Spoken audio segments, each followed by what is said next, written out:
आज हम एक नए चैप्टर के बारे में पढ़ेंगे या बोल सकते हैं एक नए टॉपिक के बारे में पढ़ेंगे। ठीक है, आज का हमारा टॉपिक है पार्लियामेंट। ओके, अब देखिए, पार्लियामेंट को समझने से पहले आपको एक वर्ड समझना है जो कि है लेजिस्लेचर। लेजिस्लेचर का मतलब होता है law making body of an area. अब देखिए, अब एक बात आप सिंपल से समझिए, किसी भी ऑर्गेनाइजेशन को चलाने के लिए, किसी भी कंट्री को चलाने के लिए, इनफैक्ट अपने घर को भी चलाने के लिए कुछ रूल्स रेगुलेशन की ज़रूरत होती है। हम डिफरेंट लोगों को डिफरेंट वर्क असाइन करते हैं, उनको उनका पावर बताते हैं, उनको उनके पावर का लिमिटेशन बताते हैं, अदर लोगों को राइट बताते हैं, उनका ड्यूटीज़ क्या होता है ये बताते हैं। तो सिंपल सा हम एग्जांपल लेते हैं स्कूल का। ओके, तो जब हम एक स्कूल की बात करते हैं, ठीक है, तो स्कूल में कुछ रूल्स रेगुलेशन होते हैं, बच्चों के लिए होते हैं, हाँ होते हैं, टीचर्स के लिए होते हैं, हाँ होते हैं। ठीक है, सबका पावर होता है कि आप ये कर सकते हैं, आप वो कर सकते हैं, सबके ड्यूटी असाइन होते हैं। तो ये सब क्यों है? क्योंकि स्कूल हमारा स्मूथली रन करता है। सेम हमारे कंट्री को भी स्मूथली रन कराने के लिए हमें कुछ रूल्स रेगुलेशन चाहिए होंगे। ठीक है, कुछ लॉ चाहिए होंगे, कानून चाहिए होंगे लोगों के लिए, जितने भी यहाँ पे कॉमन पीपल जिसको हम बोल सकते हैं, मतलब हर एक पर्सन के लिए हमें रूल्स रेगुलेशन चाहिए। अब ये कानून बनाएगा कौन? क्योंकि हम सभी लोगों को तो अलाउ नहीं कर सकते हैं, वरना बहुत ज़्यादा हसल क्रिएट हो जाएगा। सभी लोग सबके लिए रूल्स रेगुलेशन कैसे बना सकते हैं? वो पॉसिबल नहीं है। तो हमने इसके लिए एक सिस्टम अपनाया है जिसको कि हम बोलेंगे लॉ मेकिंग प्रोसेस। अब देखिए, अब हमारा आ गया पार्लियामेंट। तो पार्लियामेंट क्या है? तो पार्लियामेंट हमारे कंट्री का सबसे सुप्रीम लेजिस्लेचर बॉडी है, यानी कि हमारे देश का सबसे बड़ा संगठन जो हमारे कंट्री के लिए कानून बनाता है। सिंपल भाषा में ये, is it clear? Okay, next अब देखिए, अभी हमने ये देखा कि सुप्रीम लेजिस्लेचर बॉडी। अब लेजिस्लेचर क्या होता है? लेजिस्लेचर का मतलब ये होता है law making body of an area. हम किसी स्टेट को बोल सकते हैं, किसी कंट्री को बोल सकते हैं, किसी भी छोटे भी एरिया को बोल सकते हैं। तो उस एरिया को बनाने की लॉ मेकिंग बॉडी होना चाहिए, और इसी लॉ मेकिंग बॉडी को हम क्या बोलेंगे? Legislature. Okay, is it clear? अब नेक्स्ट, अब देखिए, अब ये जो पार्लियामेंट है, तो पार्लियामेंट में कोई तो बैठ के लॉ बनाएगा ना। जैसे अब हम अपनी कंट्री की बात करते हैं, इंडिया की। तो इंडिया एक हमारा इंडिया एक डेमोक्रेटिक कंट्री है। इंडिया एक डेमोक्रेटिक कंट्री है। डेमो का मतलब होता है पीपुल, एंड क्रेटिक जो वर्ड है वो क्रेट से आया है। क्रेट्स का मतलब होता है रूल, यानी कि किसका रूल होगा? लोगों का। क्यों लोगों का रूल होगा? क्योंकि देखिए, अगर हम बस कुछ स्पेसिफिक लोगों के हाथ में पावर देंगे तो ये तो सही नहीं होगा, क्योंकि गॉड ने तो सबको इक्वल बनाया है। तो अब हम डिस्क्रिमिनेशन तो कर नहीं सकते हैं, तो हम सबके हाथ में पावर देंगे। लेकिन हम सबको एक साथ एक ही टाइम में बैठा के कानून नहीं बनवा सकते हैं। तो हमने क्या किया? हमने एक प्रोसेस को चुना है, और उस प्रोसेस को हम बोलते हैं इलेक्शन। इलेक्शन में हम क्या करते हैं? इलेक्शन में हम लोगों को वोटिंग पावर देते हैं। ठीक है, वोट का पावर। और वो लोग क्या करेंगे? कुछ लोगों को इलेक्ट करेंगे, चुनेंगे, जो कि लगेगा कि हाँ उनके लिए अच्छा लॉ या अच्छा कानून बना सकते हैं, उनका देश अच्छे से चला सकते हैं। अब देखिए, तो एक सेकेंड, हाँ, तो अब ये तो क्लियर है कि पार्लियामेंट में जो लोग बैठेंगे उनको हम बाय इलेक्शन या थ्रू इलेक्शन इलेक्ट करके वहाँ पे भेज रहे हैं। अब पार्लियामेंट में बैठते कौन कौन है, हम उनके बारे में पढ़ लेते हैं। अब उसके पहले एक चीज़ याद रखिए, पार्लियामेंट में जो लोग बैठेंगे, ठीक है, उनको हम एमपी बोलेंगे, एमपी बोलेंगे, मतलब कि मेंबर ऑफ पार्लियामेंट, इसलिए इसको एमपी बोला जाता है। ये किसके पार्ट है? पार्लियामेंट के, इसलिए मेंबर ऑफ पार्लियामेंट। अब देखिए, अब जब हम पार्लियामेंट में बैठेंगे कौन कौन, तो हमने 3 लोगों का यहाँ पे डिवीज़न किया है, हम बोल सकते हैं 3 तरीके से यहाँ पे डिवीज़न किया है। एक है हमारा लोकसभा, एक है राज्यसभा, एक है प्रेसिडेंट। अब देखिए, हम इन तीनों के बारे में अलग अलग पढ़ेंगे, अभी बस याद कर लीजिए कि हाँ सॉरी अभी बस याद करिए पार्लियामेंट के पार्ट कितने होते हैं, तो पार्लियामेंट के पार्ट होंगे 3। और अगर आपसे कोई पूछेगा पार्लियामेंट में हाउस कितने हो रहे हैं, तो हाउस 2 ही हैं, लोकसभा एंड राज्यसभा। ये सिंपली क्या है, जैसे बस यही कि हाँ ये मेरा घर है और ये मेरे फ्रेंड का घर है, या हम बोल सकते हैं ये मेरा घर है, ये मेरे अंकल का घर है। तो सेम एक हो गया आपका लोकसभा एंड दूसरा हो गया आपका राज्यसभा। अब हम इन दोनों के बारे में पहले एक एक करके पढ़ते हैं। अब देखिए, अब पहला हमारा आया लोकसभा। अब सबसे पहले लोकसभा को लोअर हाउस ऑफ पार्लियामेंट बोला जाता है। अब इसको लोअर हाउस बोला क्यों जाता है? आप लोग हमेशा पढ़े होंगे कि लोकसभा को लोअर हाउस बोला जाता है, ठीक है, पर क्यों बोला जाता है? देखिए, जो हमारे कंट्री के ऊपर ब्रिटिशर ने बहुत सालों तक रूल किया है, तो हमने जब अपने कंट्री को आज़ाद करा लिया और अपने कंट्री के कॉन्स्टिट्यूशन का फॉर्मेशन कराया और अदर चीज़ों का फॉर्मेशन कराया, तो हमने बहुत सारी चीज़ें अलग अलग कंट्री से लिया है। जब हम ब्रिटिशर की बात करते हैं, तो ब्रिटिशर में या ब्रिटिश की बात करें या यूरोपियन सोसाइटी की जब बात करेंगे, तो एंशियंट यूरोपियन सोसाइटी में आपका जो यूरोप सोसाइटी था वो 3 पोर्शन में बटा हुआ था। एक थी आपकी क्लर्गी लोग। क्लर्गी का मतलब होता है प्रिस्ट, जो पुजारी करेंगे, यानी कि जो चर्च में लोग रहते हैं।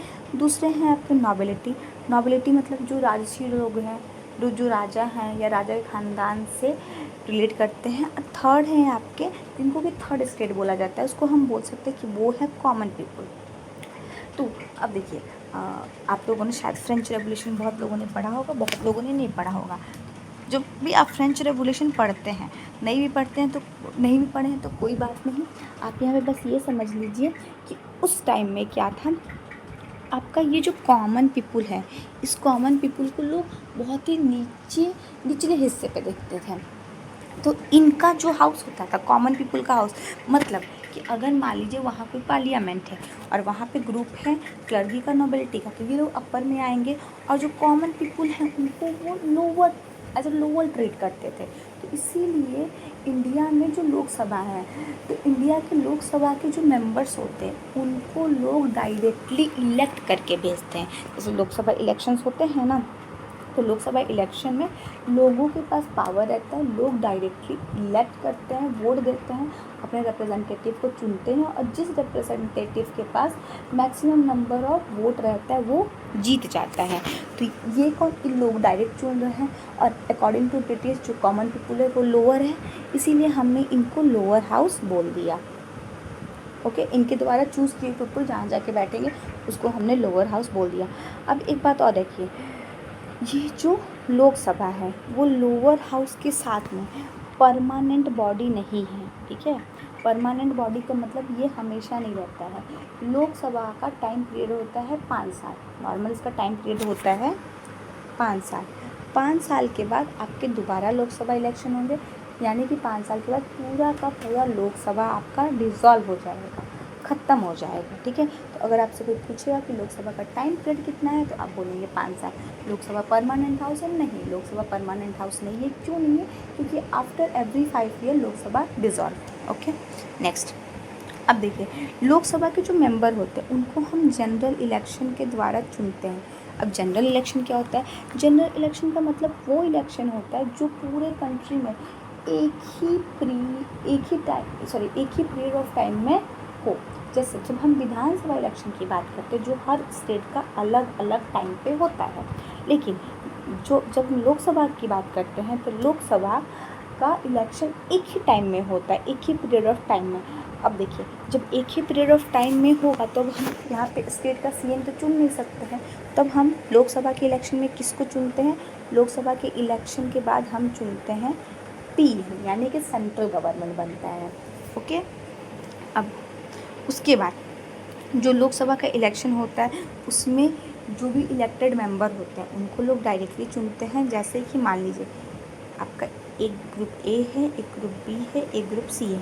लोगों ने ए को वोट दिया, बी को दिया, सी को दिया, ठीक है। अब यहाँ पे सबसे ज़्यादा नंबर ऑफ सीट बी को मिला, ठीक है। तो बी का पार्टी जीत गया।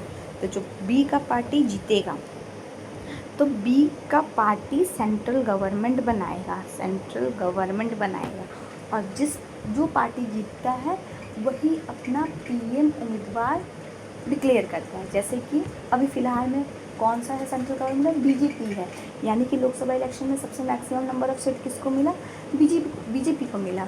ठीक है, बीजेपी जीत गई और बीजेपी ने अपना सेंट्रल गवर्नमेंट बना लिया और अपना पीएम कैंडिडेट भी बना लिया।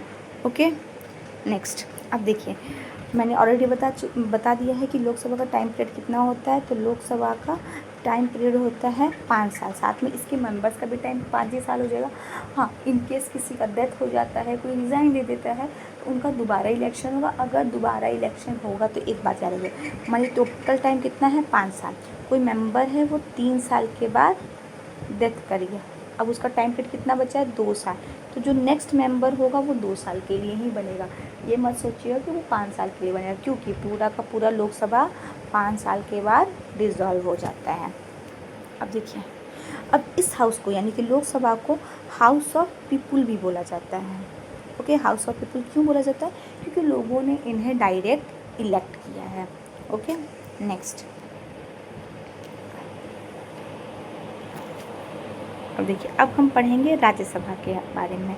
ठीक है, राज्यसभा। ठीक है, तो अब राज्यसभा को अपर हाउस बोला जाता है। अपर हाउस क्यों बोला जाता है, क्योंकि वही आपका ब्रिटिशर के अकॉर्डिंग जो कॉमन पीपल जिन लोगों को इलेक्ट करेंगे वो लोअर होंगे, और जो जिन्हें कॉमन पीपल ने इलेक्ट नहीं किया है वो कौन होंगे, अपर हाउस। तो यानी कि राज्यसभा के लोगों को लोग यानी कॉमन पीपल डायरेक्ट वोट नहीं देते हैं। अब राज्यसभा का इलेक्शन कैसे होता है हम इसको अदर वीडियो में डिस्कस करेंगे, अदरवाइज़ ये वीडियो बहुत लंबी हो जाएगी। ठीक है, लेकिन याद रखिएगा बस कि राज्यसभा के मेंबर को कॉमन पीपल इलेक्ट नहीं करते हैं। अब देखिए, जब कॉमन पीपल इलेक्ट नहीं करते हैं तो इनका कोई डायरेक्ट इलेक्शन नहीं होता, इनका इनडायरेक्ट इलेक्शन होता है, यानी कि राज्यसभा का इनडायरेक्ट इलेक्शन होगा। अब राज्यसभा का टाइम पीरियड कितना होता है, तो अगर हम राज्यसभा की बात करें तो राज्यसभा का टाइम पीरियड 0 है, यानी कि कभी भी डिसॉल्व नहीं होगा। इसी वजह से हम इसको परमानेंट हाउस बोलते हैं। क्यों बोलते हैं, क्योंकि राज्यसभा कभी डिसॉल्व नहीं होता। इसके जो मेंबर होते हैं उनका टाइम पीरियड होता है 6 ईयर्स। ठीक है, और इसके मेंबर्स राज्यसभा के जो टोटल मेंबर्स होते हैं उसके 1/3 मेंबर राज्यसभा जो टोटल मेंबर होते हैं उसके 1/3 मेंबर हर 2 साल पे रिटायर होते हैं। और जो राज्यसभा के 1/3 मेंबर होते हैं वो हर 2 साल पे रिटायर होते हैं। यहाँ 5 नहीं होगा, यहाँ पे 2 होगा। ठीक है, राज्यसभा के मेंबर हर 2 साल पे रिटायर होते हैं और राज्यसभा के मेंबर का टाइम पीरियड कितना होता है, 6 होता है। ओके, अब देखिए, अब जब भी कोई लॉ बनेगा तो देखिए, लॉ के प्रपोज़ल को यानी कि जब हम कानून बनाने का आवेदन देंगे उसको बोलते हैं bill. Proposal of law is called bill. ठीक है, अब देखिए, ये बिल अलग अलग चीज़ के लिए हो सकता है, पैसे के लिए हो सकता है, मनी के लिए हो सकता है। ठीक है, मनी के सिवा किस चीज़ के लिए हो सकता है, तो याद रखिएगा कि जब हम मनी बिल की बात करते हैं तो राज्यसभा के पास मनी बिल को लेके कोई पावर नहीं होता है। क्यों नहीं होता, क्योंकि लोगों ने डायरेक्ट राज्यसभा के मेंबर को इलेक्ट नहीं किया है, लोगों ने डायरेक्ट लोकसभा के मेंबर को इलेक्ट किया है। तो पैसा देश का कहाँ खर्च होगा, कैसे खर्च होगा, वो डिसाइड करेंगे जिन्हें लोगों ने डायरेक्ट इलेक्ट किया है, ना कि वो लोग डिसाइड करेंगे जिन्हें लोगों ने इनडायरेक्ट इलेक्ट किया है। ओके, अब देखिए, अब लास्ट का वही है कि राज्यसभा के जो मेंबर होते हैं उनका टाइम पीरियड कितना होता है, 6 साल। Is it clear? ओके, अब देखिए, अब हम पार्लियामेंट के थर्ड कंपोनेंट के बारे में बात करेंगे। थर्ड कंपोनेंट कौन सा है? थर्ड कंपोनेंट है हमारा प्रेसिडेंट।